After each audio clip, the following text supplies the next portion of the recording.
మాట చెప్తున్నాను, మీకు తెల్లవారుతోందంటే భయం పట్టుకుంటుంది.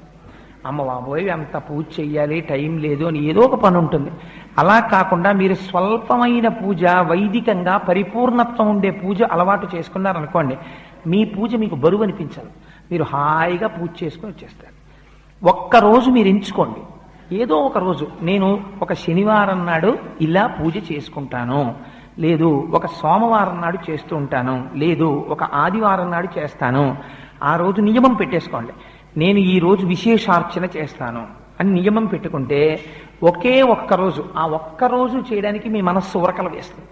ఇవాళ నేను విశేషార్చన చేస్తాను అని అదే పూజ ఎక్స్పాండ్ అవుతుందంటే, అదే పూజా విధానం కొత్తగా మీరేం చేయక్కర్లే. కానీ అలా ఎలా పెరుగుతుందో మీకు ఎక్కడికక్కడ చూపిస్తూ ఉపచారములు మనం చేస్తాం శాస్త్రంలో. అవి మీ మనస్సుని తీసుకెళ్లి భగవంతుడి దగ్గర నిలబెట్టడం కోసమని ఉపయోగించాలి. అంతేకాని వాటిని మీరు